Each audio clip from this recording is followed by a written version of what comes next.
Should we? Oh, Okay. sorry. No, go ahead. You can keep fanning. Oh, Like, feel free. Yeah. just be myself. Okay. Is what I Yes, heard. please. So could you please introduce yourself? Talk a little bit about who you are and your connection to today's event. Okay, yes. Hi, I'm Christine Rose. That's my stage name, LOL. Government is Christine Rose Brown. Maiden name is Christine Rose Perito. And I'm from Fresno. I made my way down to Delano because I love the work that Fonz Delano does to preserve our history. I'm 42 and I didn't start cannonballing into my roots and Filipino history until maybe 6 years ago. And so now to be here, immersed, and to know that Delano is right down the way, because I'm from Fresno. I don't think I got those words out yet. I'm from Fresno. And to know that all of this activity is happening in Delano is so cool. And this is not what you asked, but I will share that I was here for the opening of the Larry Itliong Park last year. And I knew that there were a lot of Filipinos here, but I actually didn't know until I got out of my car that day and my mind was blown. So I'm here to learn more and to celebrate a really pivotal time in not just Filipino history, but history for the United States and justice, period. We might have seen you because we were also there. Oh, Yeah, at the Larry Itliong Unity Park dedication, it was interviewing such a cool day. people. You were? We were Okay. at like the Fonz Delano tent. Okay. Yeah, yeah. I don't know if I made it. I was like just enamored by everything happening at the amphitheater. I was like mostly there. So the question is, and you had mentioned, where from the Philippines is your family from? And then when and where did they come to the U.S.? Okay. My parents are from the Philippines. They are both from the same island called Romblon. The town is called Ojongan. And my favorite story is that they were both from the same town and didn't meet until they came to the United States. And my mom came, I should know this off the top, but early 70s. And then my dad came a few years later. And I think they met a few years after my dad made it to the United States. Does that make sense? Yeah, It's a yeah. Hallmark story, I think, waiting to happen. And where in did they come to California? Yes. So they came from the Philippines straight to the LA area. And yeah, so I was born in LA and they are now retired in the Philippines in their hometown.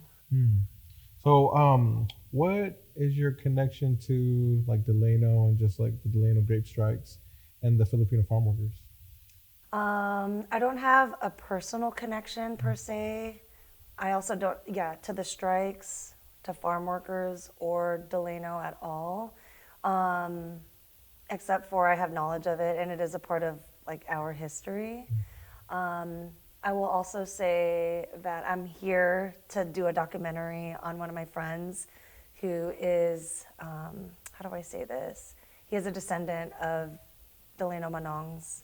So yeah, I'm telling his really remarkable and very unique story. So we're here to observe and also for me to document his story. That's awesome.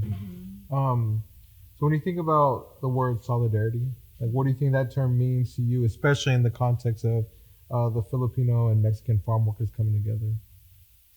When I think of the word solidarity, I think of togetherness.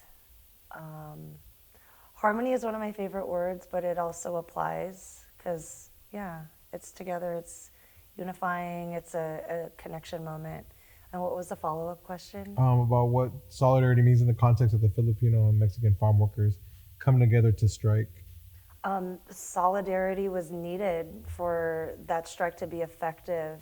So that was a beautiful example then that I think so many of us in any kind of conflict should look at now. And I've heard the story a bunch of times, but rehearing the story of the strike and why Cesar Chavez did his fast as a way to show folks that this is not just about going in and being violent all the time. Sometimes we can be effective and make a difference when we're, what's the word I'm looking for? just, with it. There's a better way to say that, but we don't always have to fight to make progress. So you mentioned you're doing a documentary on a descendant of a Mono. Can you tell us a little bit about like who this person is and your connection, like how you met? Yeah, Devon is one of my really good friends. We just randomly met in passing as I was leaving yoga, and he was on his way to work, and he knew I was Filipino, so he's like, "Are you Filipino?" Which is a thing, and I didn't know that. Oh, hi. I didn't know that. I grew up seeing that all the time, but then as I got older, I realized why. We're just so proud to see others like us. And so we met and we became friends. I started Fresno's first Filipino festival. And when I was in the planning phases of that, he offered his help. And since then, actually my first festival, he helped me. He's been my right hand with a lot of really big projects and events like that. And it came up in conversation that he has relatives. His great-grandfather was of that era.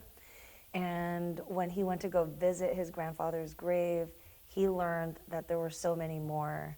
And in fact, there were like dozens, so somewhere around like 40 with last names that are in his family. So to be able to tell his story is an honor, and it's, there's so many different perspectives for one story.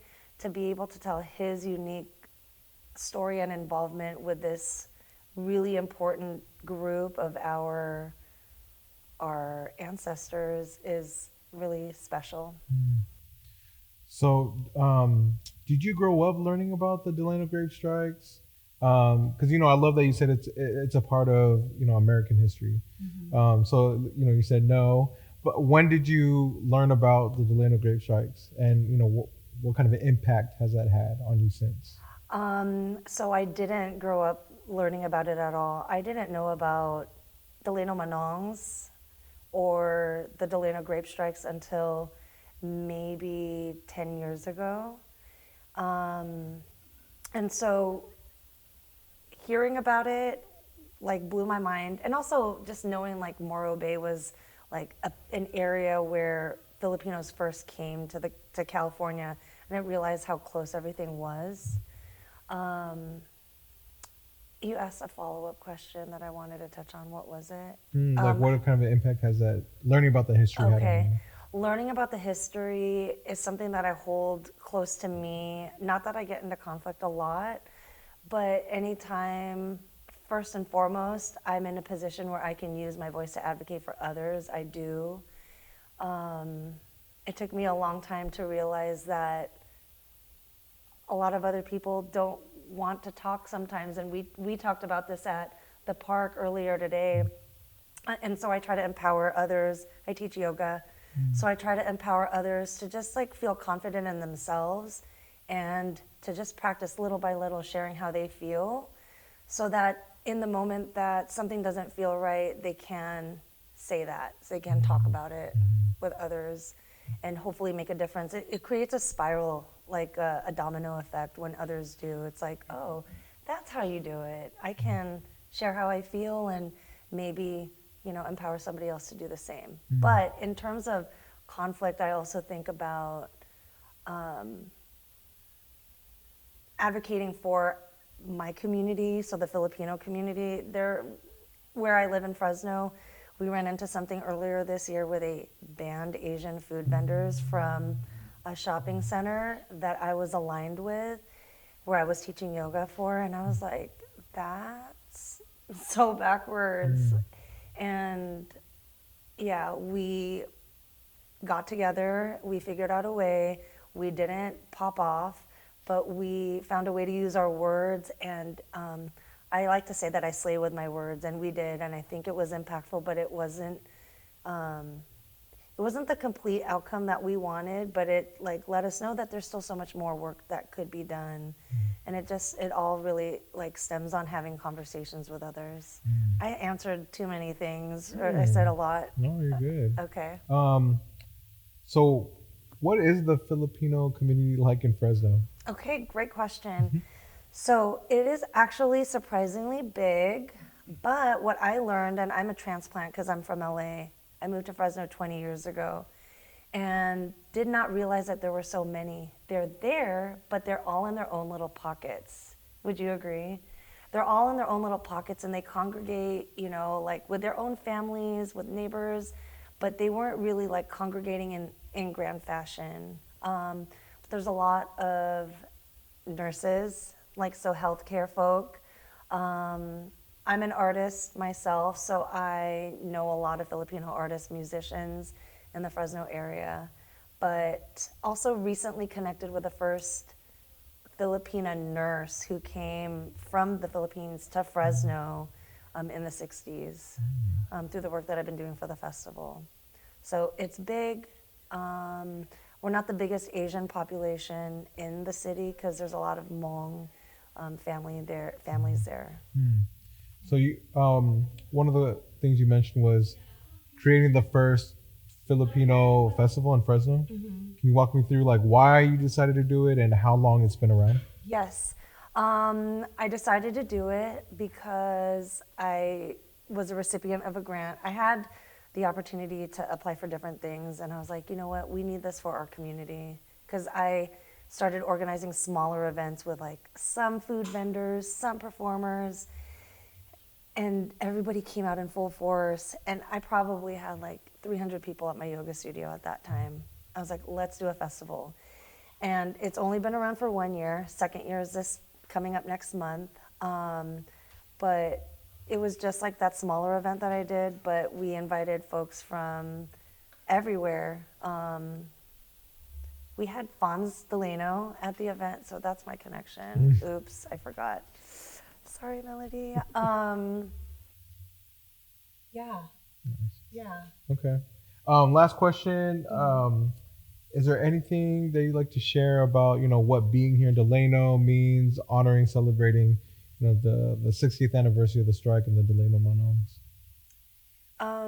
This is my third time visiting Delano with the knowledge of the historical connection to everything.